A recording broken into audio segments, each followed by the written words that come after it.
Шыбзеку хатырску телехопшча. Апсуэ телехопшра пресс-центр хаусура хацнаркует. Уйпи аминут курзы ишьяшва эфира чхагу апсуэ телехопшра асайтаджа. Шыбзеку хатырску коллега чабзила шабит шахут и табу памта пшана яха шахимёхыт зарах.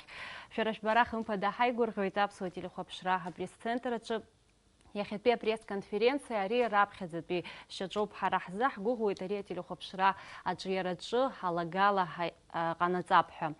بريس كونفرنس أرتواز يرابخذ ينرجلن نفسر درجة تخوب حاسسشة الخرط كميسيا خداخن بيو تماز يوري بهجوجيا. يروباس الخرط كميسيا بريس مدزنوخكوي هيلينا مقبيت بها لبخوبها.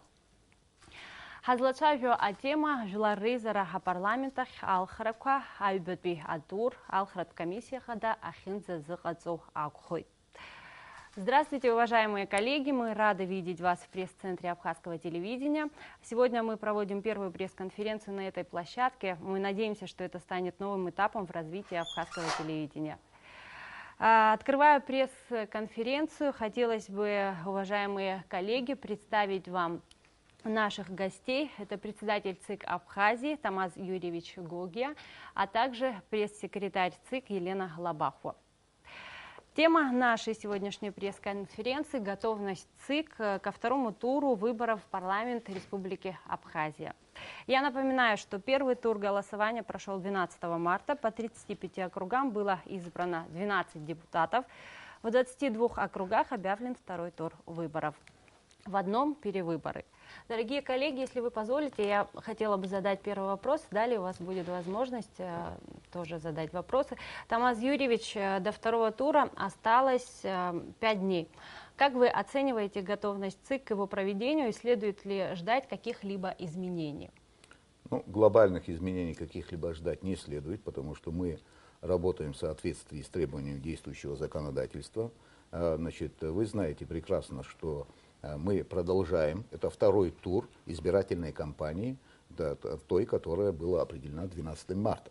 То есть все подготовительные работы, значит, календарный план, который был разработан до окончания, значит, первого тура, он был выполнен в полном объеме, и сейчас у нас разработан уже, значит, в рамках этого календарного плана мы подготовлены, мы готовимся, работаем, и основные пункты, позиции, которые должны были проработать должна была Центральная избирательная комиссия и остальные комиссии, ниже стоящие, это окружные, участковые, все проработаны, отработаны. Мы надеемся, никаких эксцессов не будет, связанных с подготовкой к проведению выборов. Дорогие коллеги, вопросы? Ну, в первом туре мы знаем, что для того, чтобы стать депутатом, нужно было набрать 50% плюс 1 голос. Расскажите о явке и о необходимом количестве голосов, которые необходимо набрать во втором туре. Вот, разъясните, пожалуйста. Ну, вы знаете, в соответствии с действующим законодательством для участия во втором туре, значит, явка не обязательно. От числа, значит, признается победившим тот кандидат, который набрал наиболее число голосов от числа принявших участие в голосовании. Вот так вот коротко, четко, ясно обозначено в действующем законодательстве. Скажите, пожалуйста, в ходе второго тура голосования предусмотрено ли участие международных наблюдателей? Нет. Значит, международные наблюдатели были приглашены, вы знаете, участвовать в предвыборной кампании, выборной кампании, значит, вы знаете, значит, обозначенной нами и первым туром. Их взгляды, их видение по проведению подготовки и организации уже были определены. Это продолжение первого тура, я еще раз повторяю, необходимости в приглашении иностранных наблюдателей нет. سيماغون بحبسو تلو خبشرام يحانس الخركو عيبت بياتورا قنزة زنزام تماچني انخيت يشباشا بكلو ارتال خركو يبشم زارا كسيروي مرد جايو رزيمي بسيزيداري ناسكي اري يشحيت ورسفلا خد تشزننجي بسفلا ابسو بسفلا زيزري ورزيحن يشحا شقة اخوي كانديدات بجي بشكو شقة يزي قراكوي цар цезиху на парламент. Ну, обжан зишис азепш, значит, хмазию, я тахыз зиги отцоп, я таху зиги мазейный отцоп, аҭыԥ ҳҿаху, ҳара ҳаҩныҵҟа аҿаху, иаҭахыз зегьы мазеины иҟаҵоуп. Акызаҵәык нханы иҟоу абюллетенқәа аҵара ҳаҿуп уажәы аҩбатәи атур азыҳәан абюллетенқәа мазеира ишахәҭоу еиԥш аҵаны абри иаҳбаз уаанӡа агхақәа акраҟазар хәыҷык аариашан, избанзар ажәлар иаҳа еилыркаартә, ишыҟалаша, рыбжьы ишырҭииша, убри маҷӡак аариашан, маҷӡак зысҳәо убри ауп, ишьақәгылан иара ҳкомиссиа ҳаҩныҵҟа ишьақәгылан иара образец ишахәҭоу, ишықәгылоу убри антәи аԥхьа ишықәгылаз еиԥш убыс иҟазаауеит иара, маҷӡак изменениақәа ҟалоит, убри нацҵаны исҳәоит азҵаара сышәҭозар. Агьирах аиааира зго еиҳарак изоуз абыжьқәа, еиҳарак аучастка антәи еиҳарак изоуз абыжьқәа, еиҳарак, уааза аинеизаалакгьы еиҳарак изоуз абыжьқәа, убри аиааира иоуит ҳаиԥхьаӡоуп. Есть вопросы? Какие-нибудь жалобы поступают в ЦИК вот на данный момент и какого они характера? Жалобы поступают, к сожалению, поступают, мы их рассматриваем. Жалобы поступают, вы знаете, это обычная схема поступления жалоб после окончания определенных подсчетов голосов и так далее, и так далее. Первое время каждый из претендентов, надеясь на то, что он пройдет в первом туре или выиграет в первом туре, жалобы как таковые не поступают, но по окончании начинают поступать жалобы. Жалобы поступают в неустановленном порядке зачастую. Зачастую поступают устные жалобы по телефону, они мотивируются как анонимный звонок и не иначе, как, понимаете, рассматриваться Центральной избирательной комиссией, какой-либо другой комиссией не могут. Поэтому мы предлагаем всем, кто имеет какие-то претензии к проведению выборов, к голосованию как таковому, действовать в соответствии с законом. Закон, законодательные и нормативные правовые акты, они находятся у всех на руках, на местах. Пользоваться все ими умеют, тем более и как и кандидаты, так и члены комиссии, так и же и их наблюдатели. Поэтому все замечания, предложения, которые поступают в процессе и в ходе голосования, в процессе выборной кампании, они должны быть оформляться в письменном виде и направляться в соответствующую инстанцию. Они просто, позвонили нам, звонят, часто обращаются, там где-то асфальт положили, там где-то. Но Центральная избирательная комиссия, я должен сказать, не является каким-то силовым органом, который непосредственно там по первому звонку срывается с места и там карает всех на месте. Такого нет. Состав Центральной избирательной комиссии, как вам известно, 15 человек. Кроме секретаря и председателя, все остальные работают на добровольной основе. Понимаете? И каждый из них добирается и приезжает очень с трудом, с большим, с определенными трудностями и так далее, живут в разных концах нашей страны, вы знаете. Мы пытаемся стимулировать, государство пытается стимулировать какие-то прямые затраты, но они незначительные, вы понимаете. Поэтому сама Центральная избирательная комиссия не является каким-то силовым фискальным органом, который применяет санкции моментально, в ту же секунду, как только мы рассматриваем, изучаем и направляем в случае, если данное заявление, данное замечание каким-то образом носит под собой законный характер и каким-то образом это нарушение влечет на ход голосования или на выборную, на наш взгляд, мы принимаем соответствующее решение, направляем в органы специализированной структуры, то есть это в органы прокуратуры или в суд материал. Мало того, кроме всего прочего, конечно же, есть полномочия и Центральной избирательной комиссии, когда мы своим решением можем отменить то или иное действие наших нижестоящих комиссий, которые нам непосредственно подотчетны и которые мы сами формируем. Такого рода замечаний, такого рода жалоб не поступало, которые могли бы повлиять на такие резкие решения. Дача зарги суму попсышала акпи атуран аварх бхедзара бжатаренеза аварх бхедзара рачан ожбиан шгуана гарала инева архбхедзара зипшрахой. Ус актив рага дербшуп хшгуяна го. Я дербшвот хгуяна гот из бензер дара актив я дербшита акпи тура ан шиш хазевш وصل يسحب مكان يسولش زوم يزبان زاناليز كأحط حمزات زاناليز زاد سن يشحطوه بشدر رشحطه طوي حنيل قالك يقولي بيبر كونال قالك زيجي وبريزيجي أناليز شطوه أحطه حق قوة أبجعل بيتورا أنو بريعال كيرت شخوت.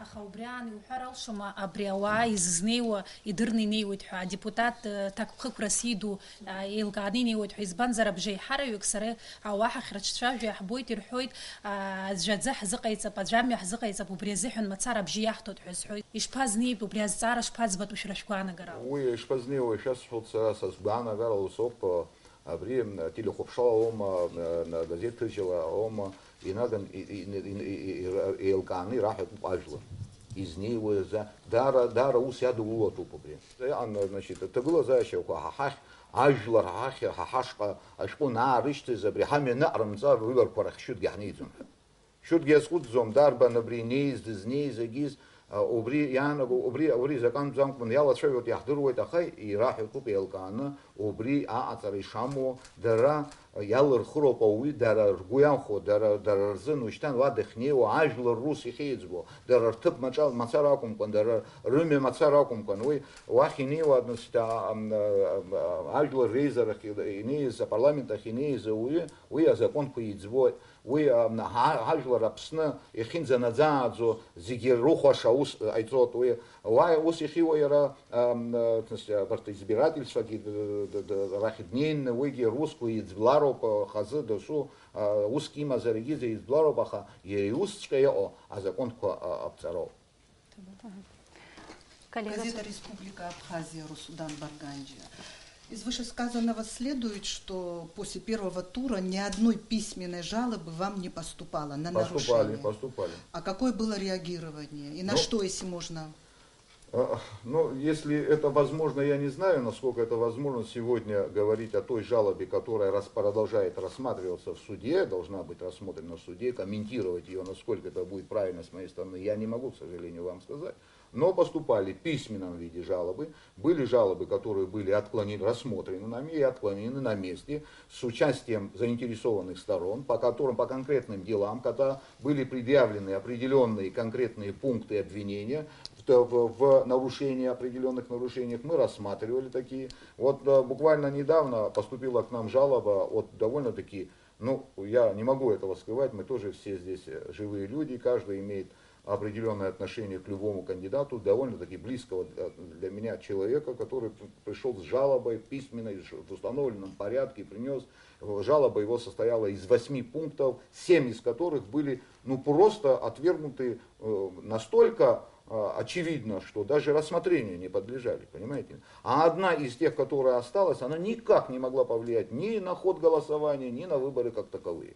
Поэтому такого рода жалобы поступают. Между прочим, и неоднократно, поэтому я на них не акцентирую ваше внимание и не ссылаюсь. Поэтому, несмотря на то, что какое бы решение Центральная избирательная комиссия не приняла, право у кандидата, у любого человека есть обжаловать даже решение Центральной избирательной комиссии в суде. Этого права никто у них не отнимал, поэтому мы предоставим любую возможность, любую информацию, и любое наше решение мотивируется. Если оно сочтется кем-то недостаточно мотивированным, они не имеют права и не пользуются. И то, что я сказал вам в первом случае, вот таким правом мне заявили, что мы воспользуемся и будем обращаться, это их дело. Даже если суд признает решение, мы вынуждены будем подчиниться. Это нормы действующего законодательства.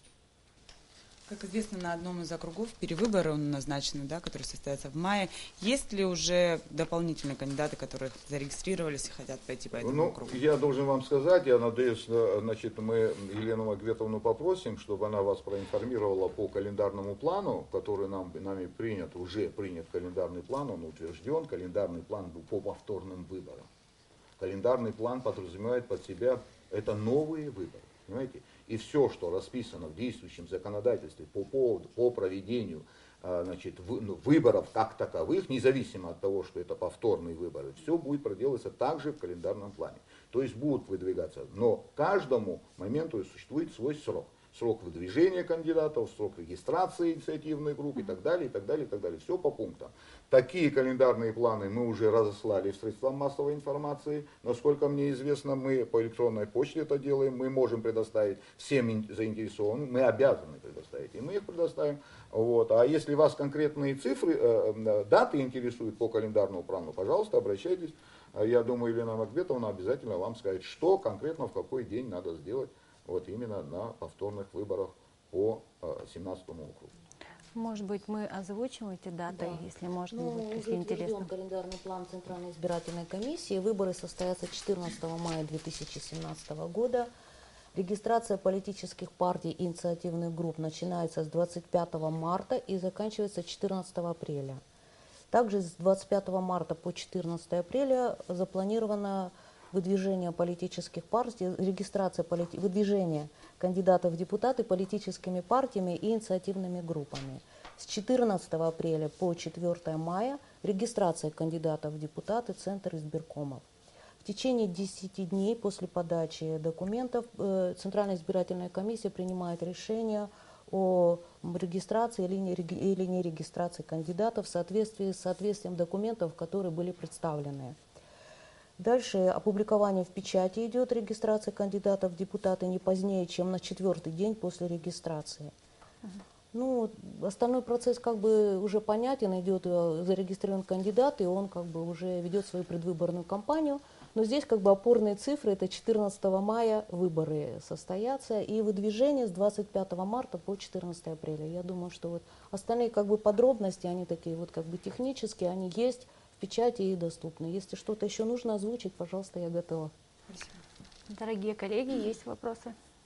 Вот уточнение по 17 округу. Вот те два кандидата, которые баллотировались ранее, они имеют же право выдвигаться заново или... И это называются повторные выборы. Значит, там могут выдвинуться любые граждане, количество кандидатов может быть любое, могут те, которые выдвигались, могут те, которые не пошли по другим округам, могут любая партия, инициативная группа провести выдвижение.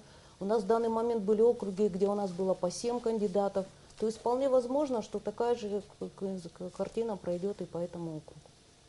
А может и 2 останутся. То есть это все зависит от желания и воли избирателей и тех политических сил, которые захотят там участвовать. Если позволите, хочется немного поговорить о бракованных бюллетенях. Какой процент от общей суммы они составили, и разделяете ли вы мнение о том, что бюллетени во многих случаях были испорчены из-за того, что избиратели не до конца разобрались, каким образом именно нужно вычеркивать кандидатов?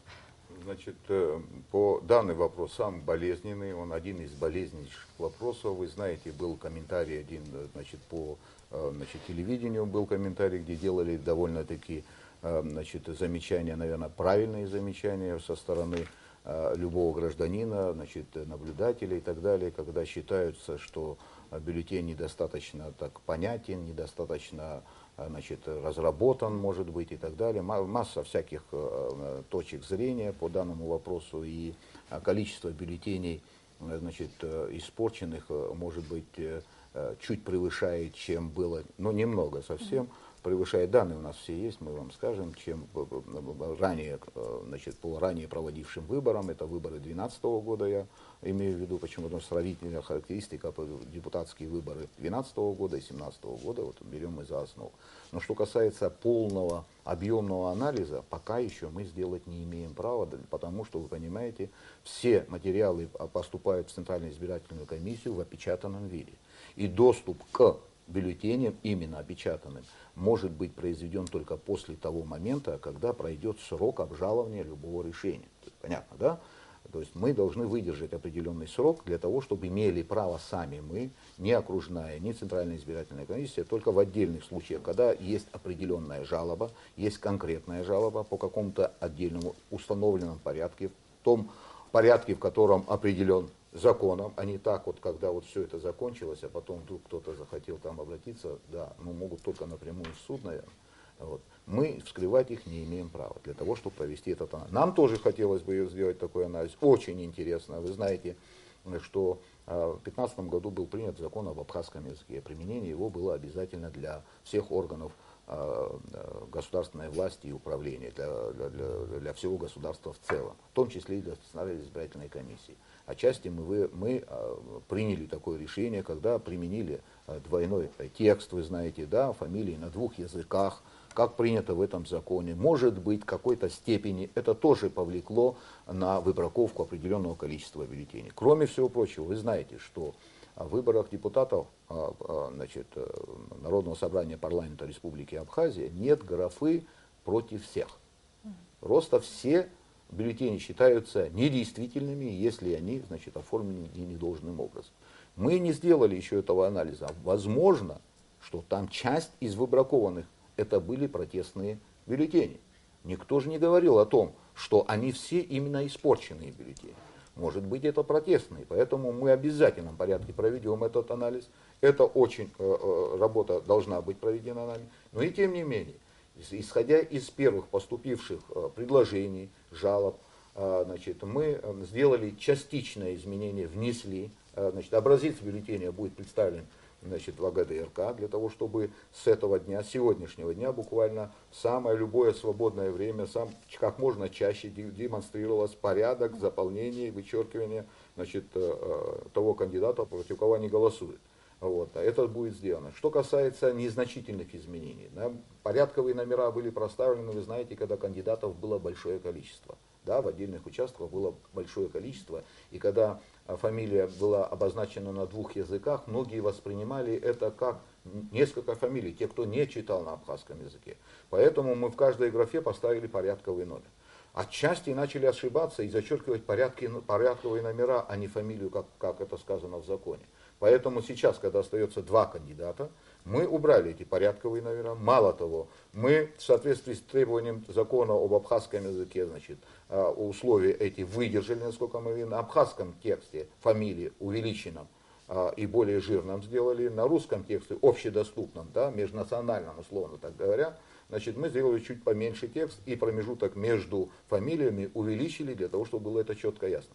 Что касается замечания, одного из замечаний, которое я наблюдал, и справедливое, вполне возможно, что в какой-то степени меня лично упрекали в том, что я как бы не выполнил просьбу или поручение, скажем, там, значит, представителей общественной палаты, что я обещал там это сделать. Да, действительно, все это было так, я не отказываюсь ни от одного слова. Действительно, меня пригласили на, значит, участвовать в беседе в общественной палате, да, я принимал там участие, задавали такого рода вопрос.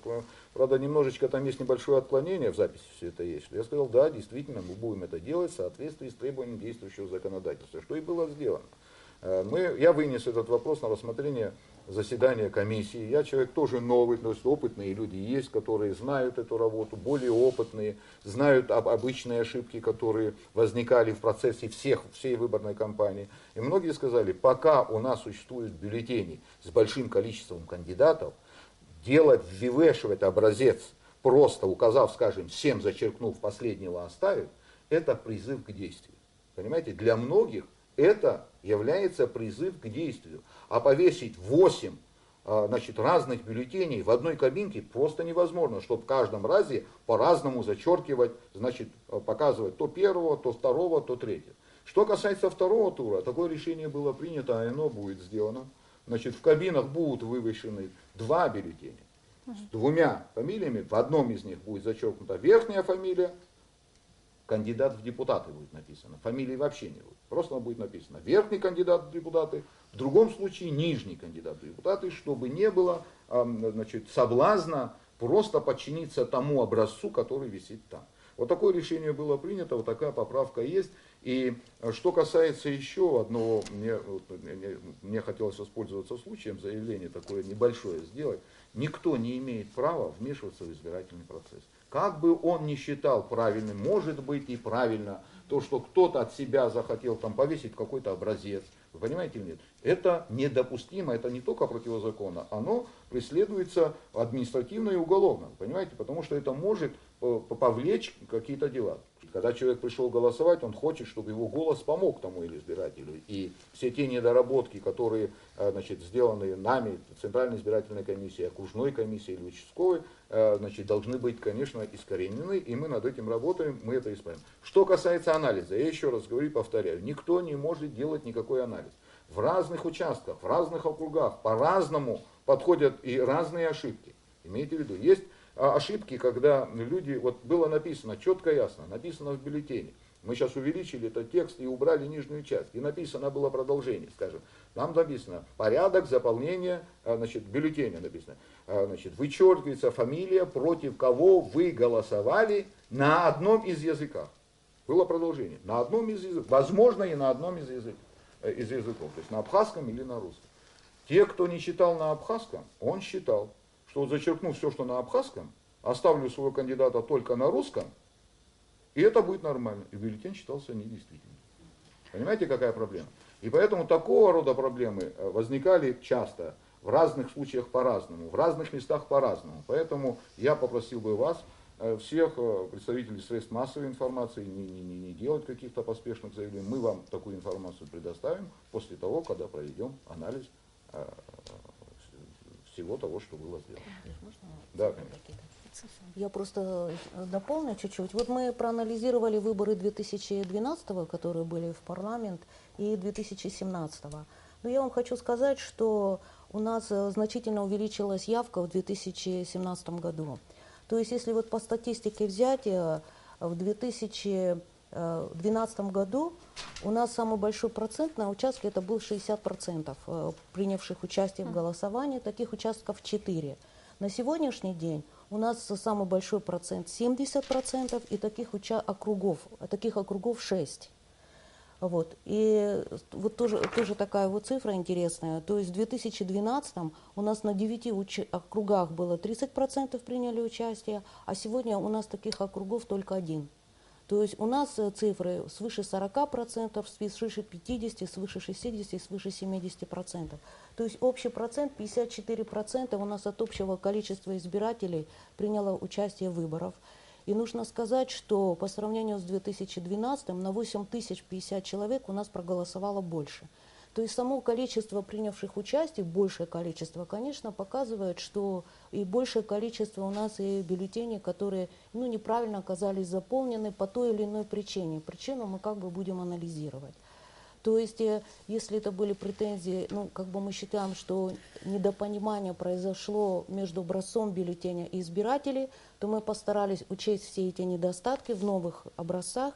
И еще, вот как Тамаз Юрьевич, я еще раз просто скажу, еще больше усилить разъяснительную работу при поддержке телевидения, еще раз обратиться к избирателям и показать, как правильно заполнить бюллетень, чтобы тот человек, который пришел на избирательный участок, его голос был услышан и учтен. Вот еще раз попрошу вас озвучить, какой бюллетень признается испорченным. У нас есть законодательство, вот оно у меня на руках.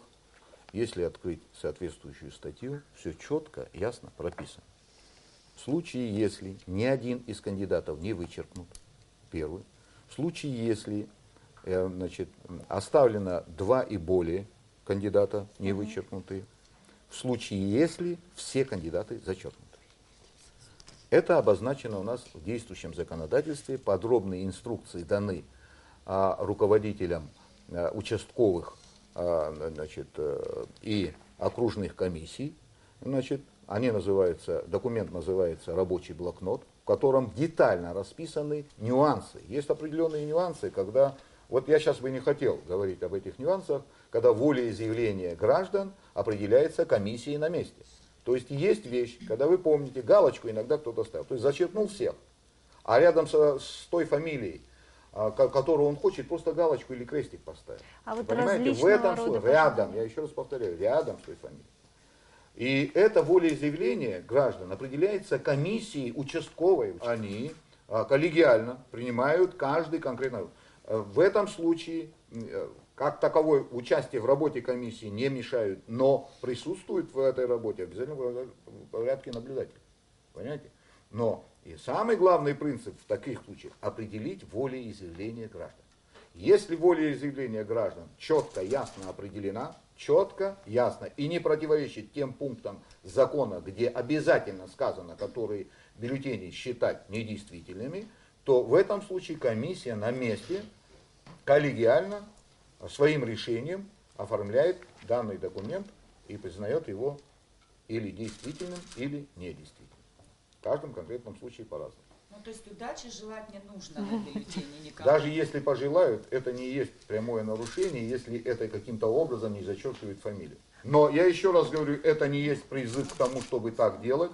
Я прошу, пожалуйста, не провоцировать меня на такие вопросы, потому что во многом это будет восприниматься, как вот сказал Тамаз Юрьевич, председатель ЦИКа, что так можно.